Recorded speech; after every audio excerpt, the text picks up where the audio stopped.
Enoch, chapitre 37, si la batterie le permet, jusqu'au chapitre 71. Alors, Enoch, chapitre 37. Seconde vision qu'il vit. Vision de sagesse que vit Enoch, fils de Jared, fils de Malalel, fils de Caïnan, fils d'Énos, fils de Seth, fils d'Adam. Et voici le commencement de la parole de sagesse que j'ai prononcée pour dire à ceux qui habitent sur la ride. Écoutez, ô anciens, et voyez, hommes de l'avenir, la parole sainte que je vais dire en présence du Père céleste, Tsevaot, je crois que c'est tout puissant. C'est aux anciens qu'il vaudrait mieux la dire, mais même aux hommes de l'avenir, nous ne refuserons pas le commencement de la sagesse. Jusqu'à présent, il n'a certes pas été donné par le Père céleste Tsevaot de sagesse comparable à celle que j'ai reçue selon mon intelligence, selon le bon plaisir du Père céleste Tsevaot, par qui m'a été donnée la part de vie sans fin. Or, 3 paraboles m'ont été communiquées, et moi j'ai élevé la voix en disant à ceux qui habitent sur la ride, Enoch chapitre 38, première parabole, lorsque apparaîtra l'assemblée des justes et que les pécheurs seront jugés pour leurs péchés et qu'ils seront chassés de la face de la ride, et lorsque la justice se manifestera à la face des justes élus, dont l'œuvre est en dépendance du Père céleste Tsevaot, et lorsqu'apparaîtra la lumière aux justes et aux élus qui habitent sur la ride, où sera l'habitation des pécheurs, où sera le lieu de repos de ceux qui ont renié le Père céleste Tsevaot? Il eût mieux valu pour eux qu'ils ne fussent pas nés. Ça rappelle la phrase que Yeshua a dit. Voilà, de jeter une pierre au fond et de... Oui. Dans le Nouveau Testament, non, pas celle-là de phrase. Non, quand tu parles de Judas, il a dit Judas. Il aurait mieux fallu qu'il ne soit pas né. Soit pas né. Lorsque les secrets des justes seront révélés, alors les pécheurs seront jugés et les impies seront chassés de la face des justes et des élus. Désormais, ils ne seront ni forts ni élevés, ceux qui possèdent la terre, et ils ne pourront pas regarder la face des saints, car c'est la lumière du Père céleste Tsevaot qui a apparu sur la face des saints, des justes et des élus. Les rois et les puissants, en ce temps-là, périront et seront livrés aux mains des justes et des saints. Et désormais, personne ne demandera miséricorde pour eux au Père céleste Tsevaot, car leur vie aura été consommée. Enoch chapitre 39. En ces jours, les enfants des élus et des saints descendront du haut du ciel, et une sera leur race avec les enfants des hommes. Et dans ces jours, Enoch reçut des livres d'indignation et de colère, et des livres de tremblement et de commotion. Et il n'y aura pas de miséricorde pour eux, dit le Père céleste Tsevaot. En ce temps, un tourbillon de vent m'arracha de la face de la terre et me déposa à l'extrémité des cieux. Et là je vis une autre vision, les habitations des saints et les lits de repos des justes. Là, mes yeux virent leur habitation au milieu des anges de sa justice, et leur lit de repos au milieu des saints. Ils demandent, ils intercèdent, et ils prient pour les enfants des hommes. Et la justice coule comme de l'eau devant eux, et la miséricorde comme de la rosée sur la terre. Ainsi en sera-t-il parmi eux, jusque dans les siècles des siècles. Et dans ce lieu, mes yeux virent l'élu de justice et de fidélité, et la justice règne dans ses jours, et les justes et les élus sont innombrables devant lui, pour les siècles des siècles. Je vis son habitation sous les ailes du Père céleste, Tsevaot. Tous les justes et les élus brillent devant lui comme l'éclat du feu. Leur bouche est remplie de bénédictions, et leurs lèvres glorifient le nom du Père céleste Tsevaot. Et la justice devant lui ne passe pas, et la vérité ne passe pas devant lui. C'est là que je voulais demeurer, et mon âme désirait ce séjour. C'est là que fut d'abord ma part, car ainsi il a été statué pour moi devant le Père céleste Tsevaot. En ces jours, j'ai loué et j'ai exalté le nom du Père céleste Tsevaot, avec bénédiction et louange, car il m'a confirmé en bénédiction et en gloire, selon le bon plaisir du Père céleste Tsevaot. Et longtemps mes yeux ont regardé cet endroit, et je l'ai béni et je l'ai glorifié en disant, béni est-il, et béni soit-il depuis le commencement jusqu'à l'éternité. Et devant lui, il n'y a pas de fin. Avant que le monde ne soit créé, il sait ce qu'il est, ainsi que ce qui aura lieu de génération en génération. Ils te bénissent, ceux qui ne dorment pas. Ils se tiennent devant ta gloire et ils bénissent, ils glorifient et ils exaltent en disant Kadosh, Kadosh, Kadosh, Saint, Saint, Saint.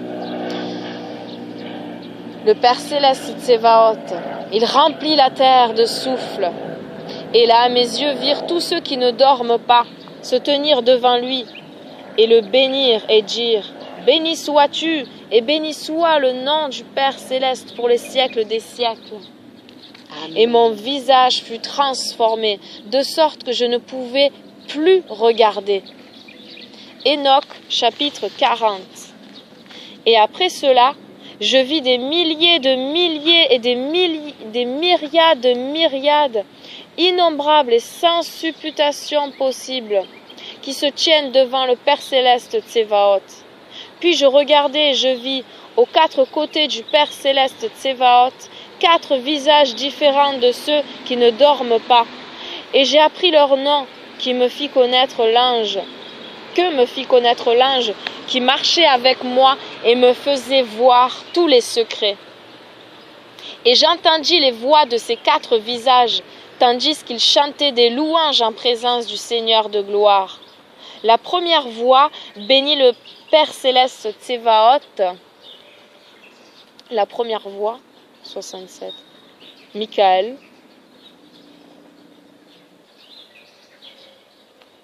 Et comment, je comprends pas. Mais bon, la première voix, dans la traduction, il y a marqué 67 et il y a marqué Michael en 67, dans les communs, les notes. La première voix, Michael, bénit le Père céleste Tsevaot pour les siècles des siècles. Et j'ai entendu la seconde voix, 68, Raphaël, bénir l'élu et les élus qui dépendent du Père céleste Tsevaot.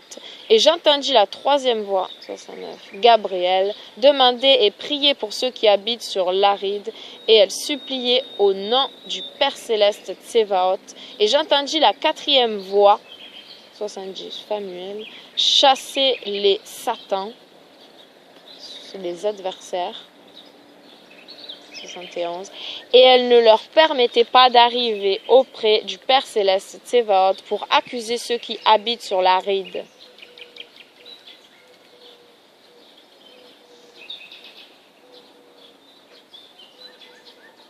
Et j'entendis la quatrième voix, Samuel, chasser les adversaires Satan, et elle ne leur permettait pas d'arriver auprès du Père céleste pour accuser ceux qui habitent sur la ride. Après cela, je demandai à l'ange de paix qui marchait avec moi et me montrait tout ce qui est caché. Quels sont ces 4 visages que j'ai vus et dont j'ai entendu et écrit la parole? C'est une question. Après cela, je demandai à l'ange de paix qui marchait avec moi et me montrait tout ce qui est caché. Quels sont ces 4 visages que j'ai vus et dont j'ai entendu et écrit la parole? Et il me dit, le premier est le miséricordieux et très patient Michael. Ça confirme les notes qui étaient juste avant. Le second qui est préposé à toutes les maladies et à toutes les blessures des enfants des hommes est Raphaël. Le troisième qui est préposé à toute force est Gabriel. Et le quatrième qui préside au repentir pour l'espoir de ceux qui hériteront la vie à toujours, son nom est Samuel. Phanuel.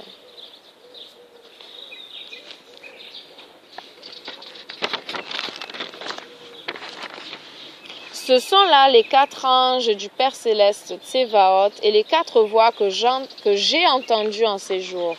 Enoch chapitre 41.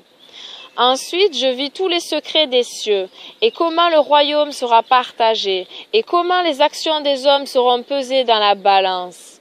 Là, je vis le séjour des élus et le séjour des saints, et mes yeux virent là tous les pécheurs qui renient le nom du Père Céleste Tsévaot, chassés de ce lieu, amenés captifs, et ne pouvant plus subsister à cause du châtiment qui vient du Père Céleste.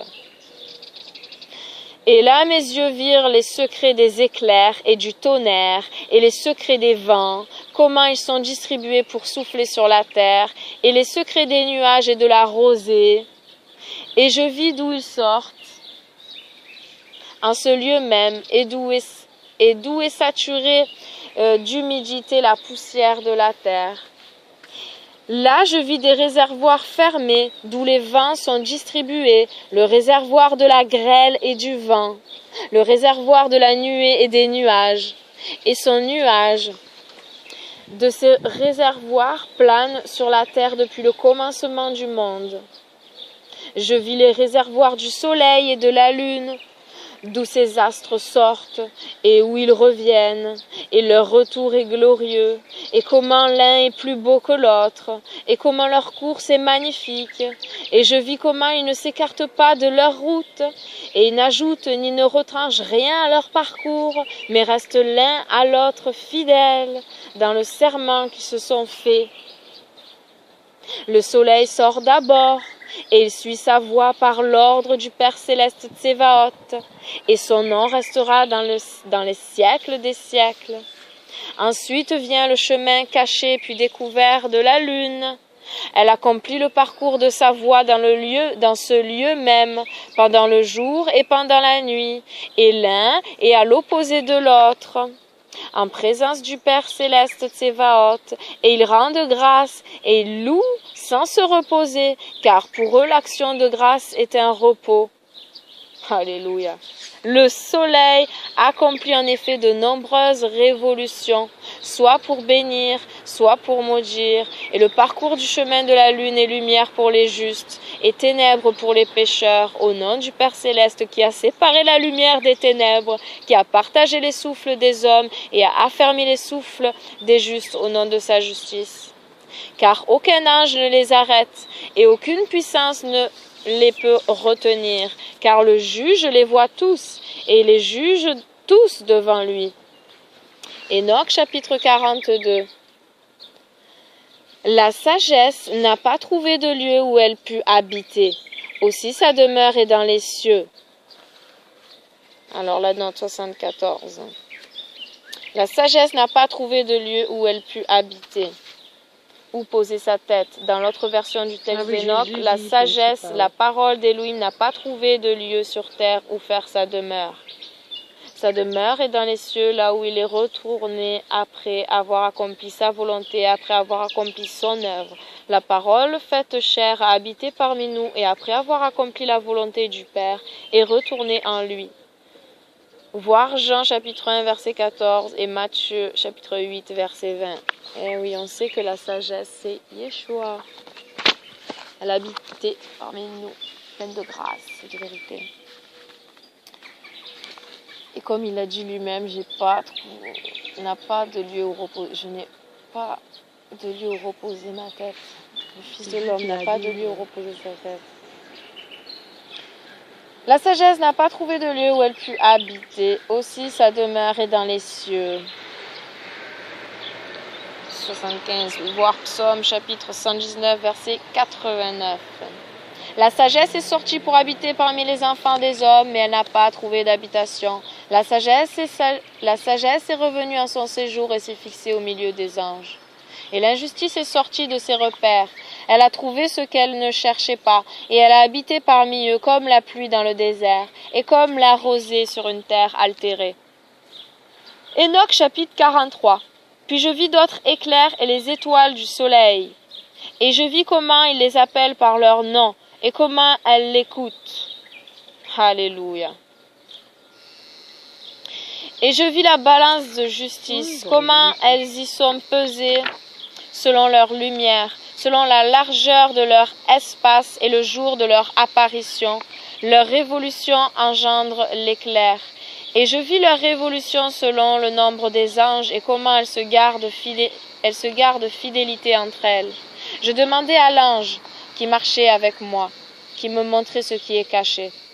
Qui sont ceux-ci? Et il me dit, le Père céleste Tsévaot t'a montré leur parabole. Ce sont les noms des saints qui habitent sur l'aride et croient avoir au nom du Père céleste Tsévaot pour les siècles des siècles. Enoch chapitre 44. Je vis encore d'autres choses au sujet des éclairs. Comment certaines étoiles surgissent, deviennent des éclairs et ne peuvent plus abandonner leur nouvelle forme. Enoch chapitre 45. Voici la seconde parabole pour ceux qui renient le nom du séjour des saints, ainsi que du Père céleste Tsévaot. Ils ne monteront pas au ciel et n'atteindront pas la terre. Tel sera le lot des pécheurs qui ont renié le nom du Père céleste Tsévaot et qui ainsi sont réservés pour le jour de l'affliction et de l'infortune.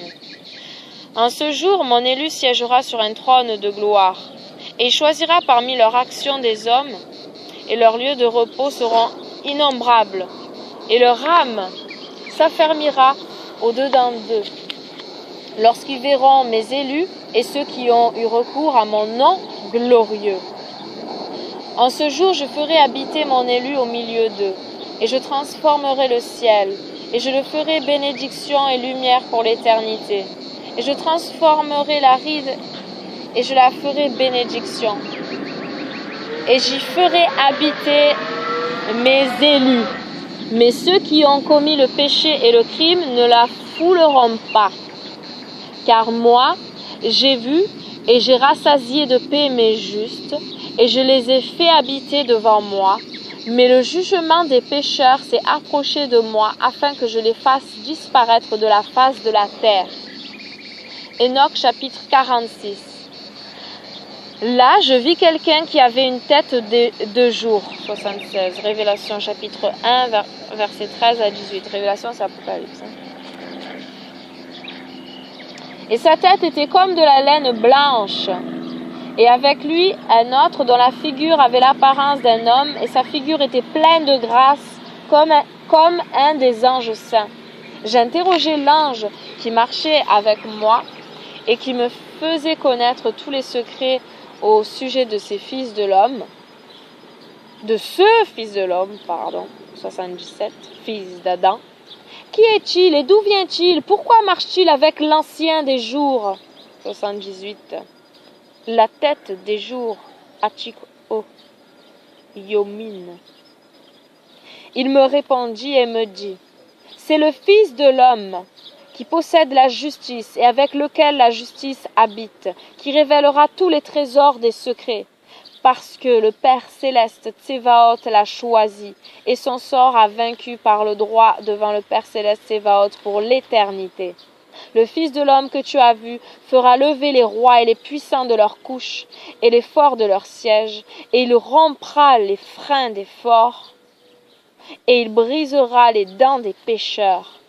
Et il renversera les rois de leur trône et de leur pouvoir, parce qu'ils ne l'ont pas exalté et qu'ils ne l'ont pas glorifié et qu'ils n'ont pas confessé humblement d'où leur avait été donnée la royauté.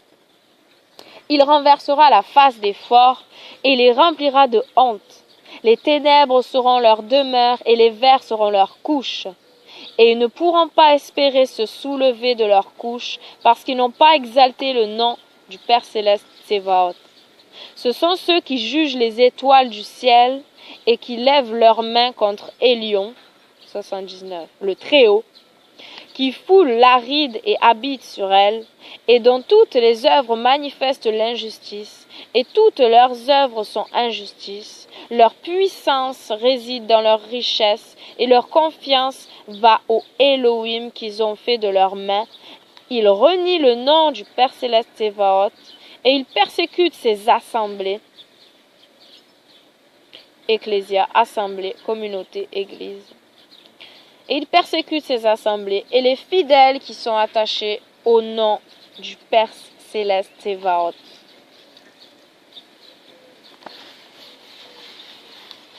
Enoch, chapitre 47. Et dans ces jours, la prière des justes et le sang du juste monteront de la terre devant le Père céleste Tsévaot. En ces jours, les saints qui habitent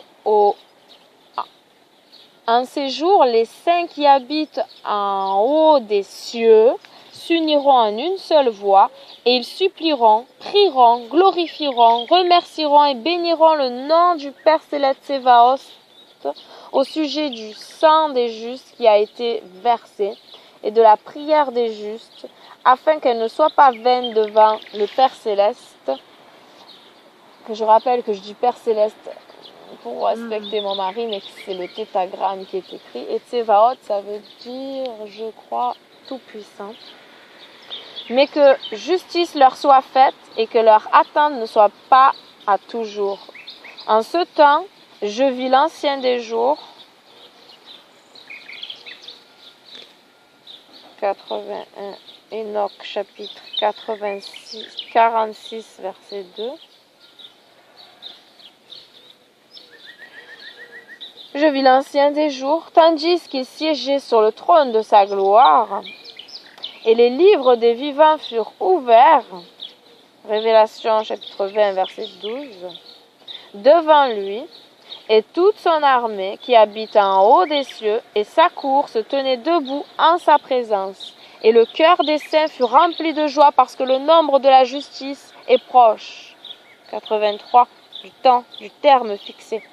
La prière des justes a été exaucée et le sang du juste a été vengé devant le Père céleste tout-puissant. Enoch chapitre 48. Dans ce lieu, je vis la source de justice qui est inépuisable. Et tout autour, il y avait beaucoup de fontaines de sagesse. Et tous les altérés y buvaient et étaient remplis de sagesse. Et il y avait leur habitation avec les justes, les saints et les élus. Et à ce moment, ce Fils de l'homme fut nommé auprès du Père céleste Tsévaot tout-puissant, et son nom fut nommé devant l'Ancien des jours. Enoch chapitre 46, verset 2, il faudra que j'aille voir. Et son nom fut nommé devant l'Ancien des jours. Et avant que le soleil et les signes fussent créés, avant que les étoiles du ciel fussent faites, son nom fut nommé devant le Père céleste Tsévaot. Son nom fut nommé 85. 1 Pierre chapitre 1 verset 20. Il sera un bâton pour les justes, afin qu'ils puissent s'appuyer sur lui et ne pas tomber. Il sera la lumière des peuples, et il sera l'espérance de ceux qui souffrent dans leur cœur. Tous ceux qui habitent sur la ride tomberont et se prosterneront devant lui. Et ils béniront, et ils glorifieront, et ils chanteront le Père céleste Tsévaot. Et c'est pour cela qu'il a été élu et caché devant lui, 86, Elohim, avant la création du monde et pour l'éternité. 87, A, B, G, D, Y et L ajoutent devant lui. La sagesse du Père céleste tout-puissant, Tsévaot, l'a révélé aux saints et aux justes, car il a conservé la part des justes, parce qu'ils ont haï et méprisé ce monde d'injustice, et qu'ils en ont haï toute l'œuvre et les voies au nom du Père céleste Tsévaot, car c'est par son nom qu'ils seront sauvés. 88. Actes, chapitre 2, verset 21, chapitre 4, verset 12, et Romains, chapitre 10, verset 13.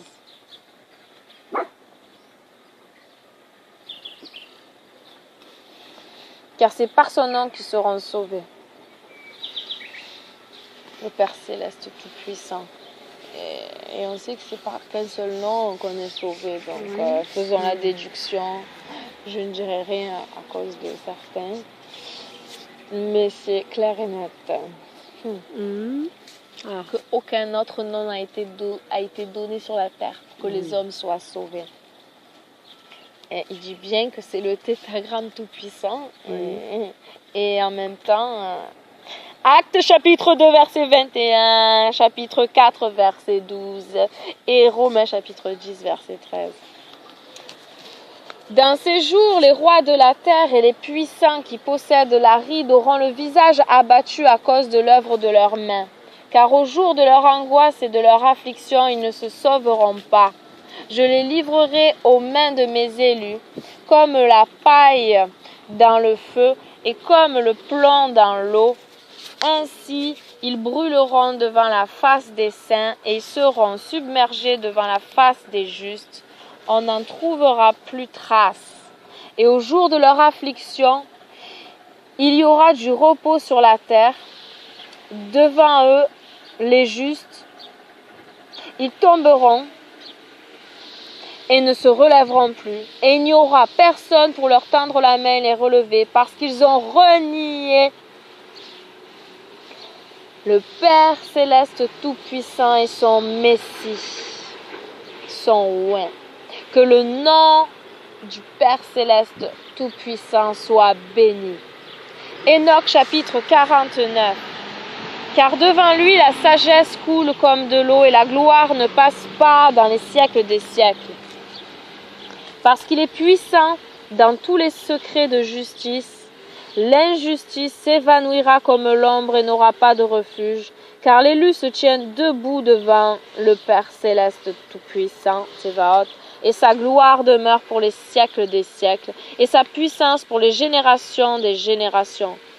En lui habite le souffle de sagesse, et le souffle qui éclaire, et le souffle de science et de force, et le souffle de ceux qui se sont endormis dans la justice. C'est lui qui juge les choses secrètes, et personne ne peut prononcer de paroles vaines devant lui, car il est l'élu en présence du Père céleste Tsevaot selon son bon plaisir. Enoch chapitre 50. En ces jours, il y aura un changement pour les saints et pour les élus.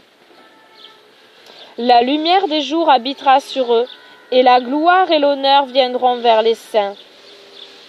Au jour de l'affliction, lorsque le malheur sera amoncelé sur les pécheurs, les justes seront victorieux par le nom du Père céleste Tsevaot, et il montrera aux autres à faire pénitence, c'est-à-dire à se repentir, et à renoncer à l'œuvre de leurs mains. Ils n'auront aucun honneur par le nom du Père céleste Tsevaot, tout-puissant, mais par son nom ils seront sauvés. Et le Père céleste tout-puissant Tsevaot aura pitié d'eux par sa miséricorde, car sa miséricorde est grande. Mais il est juste dans son jugement, et en présence de sa gloire dans son jugement. L'injustice ne pourra pas tenir. Celui qui ne fera pas pénitence devant lui périra. Et désormais, je ne leur ferai plus miséricorde, dit le Père céleste tout-puissant. Enoch, chapitre 51. En ces jours, la terre rendra son dépôt, et le séjour des morts rendra ce qu'il a reçu. Et les enfers rendront ce qu'ils doivent. Donc le séjour des morts, petite note 91, Sheol. Et par contre les enfers 92, grande note énorme.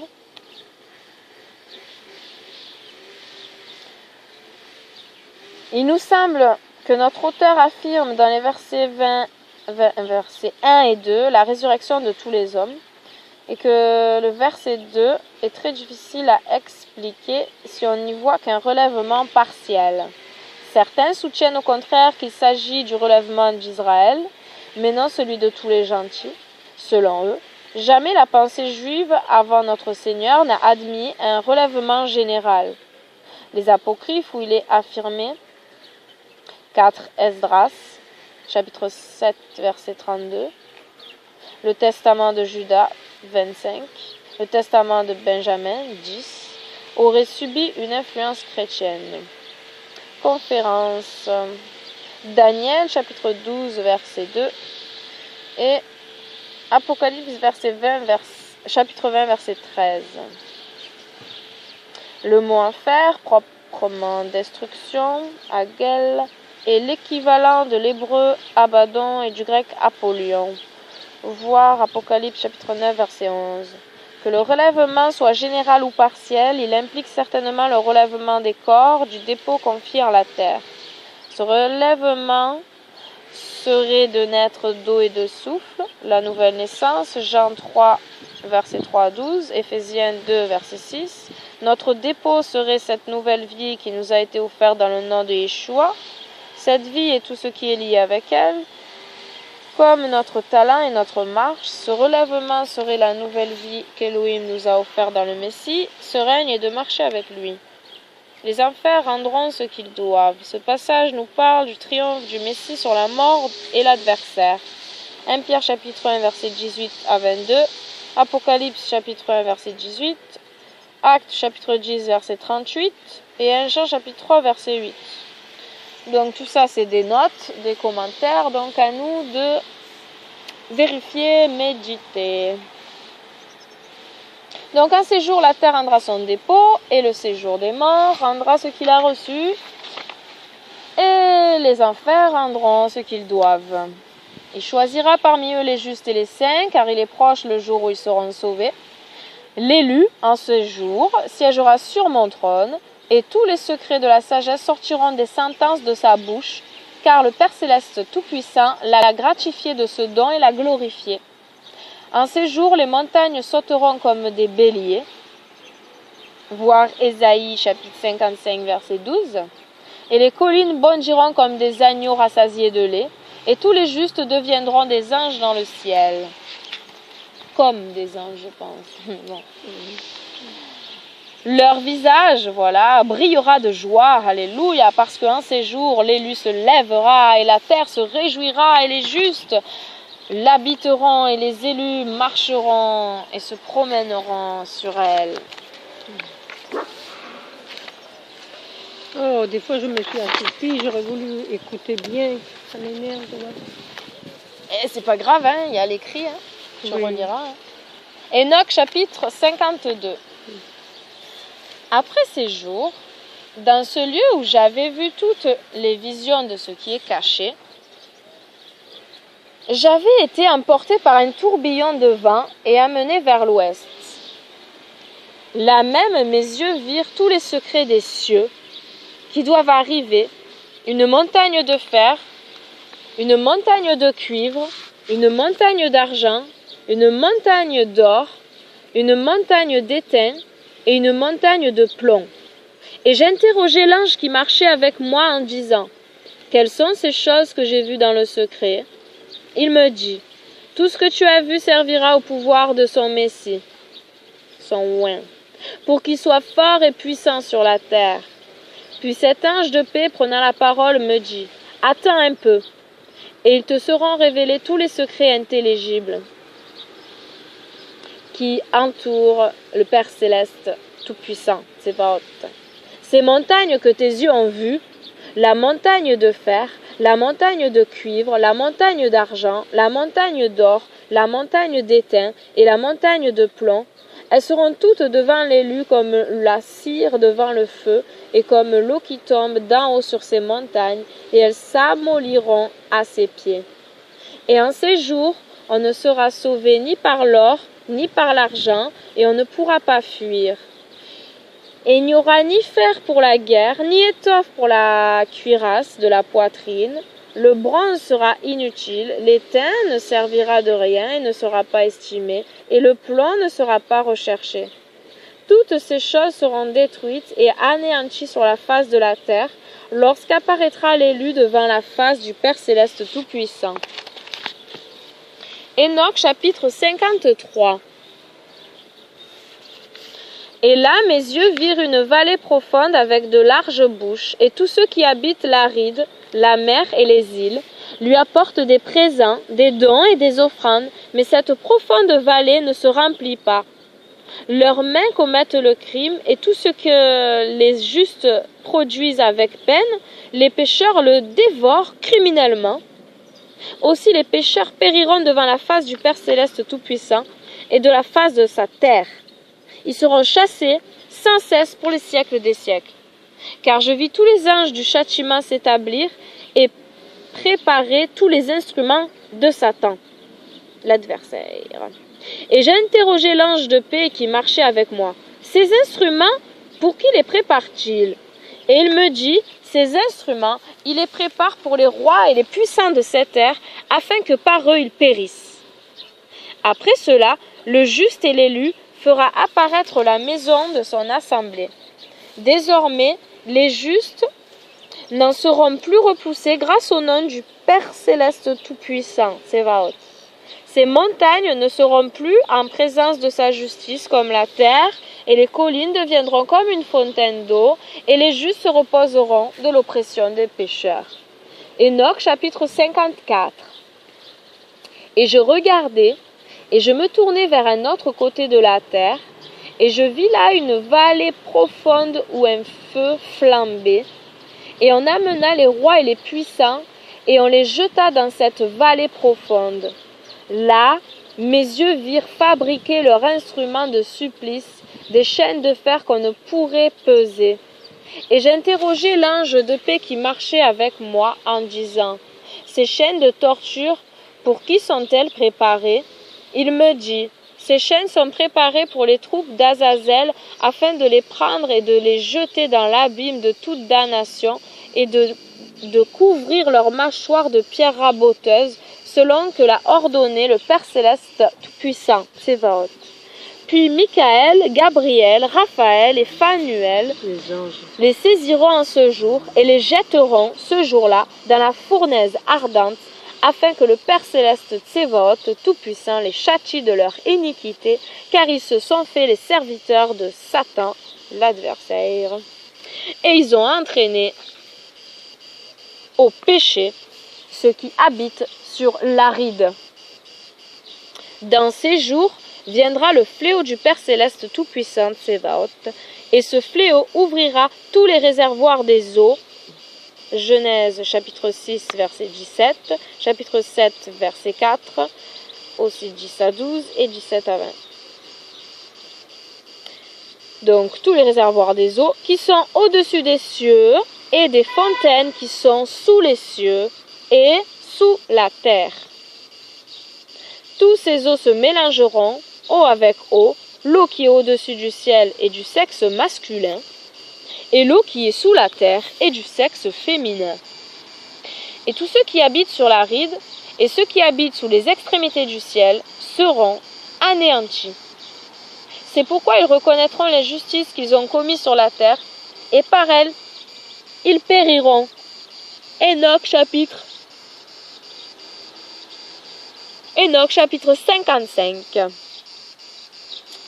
Après cela, l'ancien des jours, la tête des jours, Achik Yomin. Après cela, l'ancien des jours se repentit et dit, « C'est inutilement que j'ai détruit tous ceux qui habitent sur la ride. » C'est drôle qu'il dit sur la ride au lieu de sur la terre. Hein? Oui.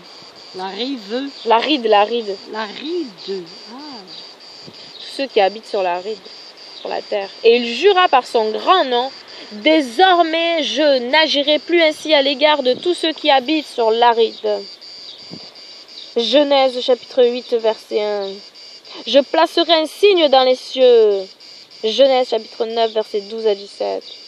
Et il sera un gage de fidélité entre moi et eux pour toujours, aussi longtemps que le ciel sera au-dessus de la terre. Et ce signe, c'est l'arc-en-ciel. Ah oui. Et voici ce qui arrive.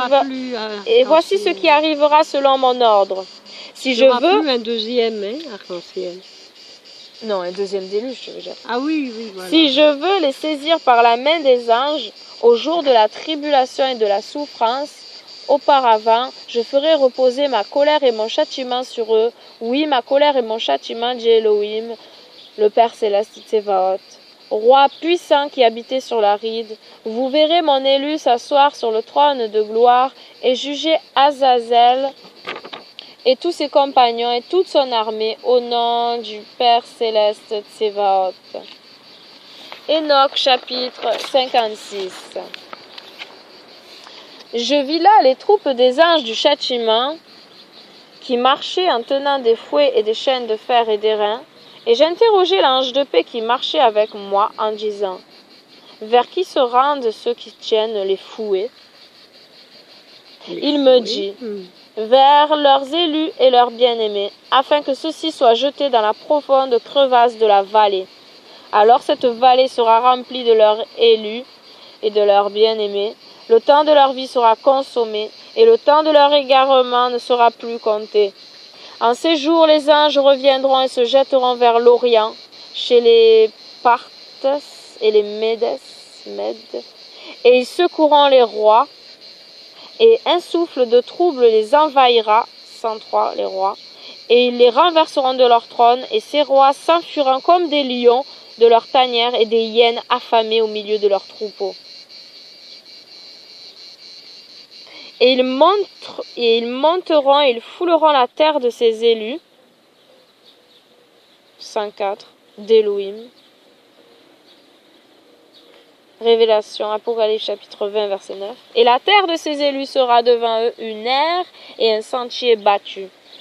Mais la ville de mes justes sera un obstacle pour leurs chevaux. Et ils allumeront la guerre entre eux, et leur droite déploiera sa force contre eux. L'homme ne connaîtra pas son frère, ni le fils son père et sa mère, jusqu'à ce que le nombre des cadavres soit complet par suite de leur mort, et que leur châtiment ne soit pas vain. En ce jour, le séjour des morts ouvrira sa gueule, ils y seront engloutis, et leur destruction prendra fin. Le séjour des morts dévorera les pécheurs devant la face des élus. Oui, il fait froid maintenant, Edouard. C'est bon. Oui, j'ai froid maintenant. Enoch, chapitre 57. Et il arriva après cela que je vis une autre armée de chars sur lesquels étaient montés des hommes, et ils allaient sur les vents de l'Orient et de l'Occident jusqu'au Midi. On entendait le roulement de leurs chars, et lorsque ce tumulte se produisait, les saints s'en aperçurent du ciel, la colonne de la terre fut ébranlée de sa base, et on l'entendit d'une extrémité du ciel à l'autre pendant un jour. Et eux tous les saints tombèrent, et prosternèrent devant le Père céleste tout-puissant. Telle est la fin de la seconde parabole. Et là, ça fait 42 minutes. J'espère que ça va aller pour la vidéo. Je vais arrêter là et je lirai après jusqu'au chapitre 71 dans la deuxième vidéo. Donc on s'arrête au chapitre 57. Telle est la fin de la seconde parabole.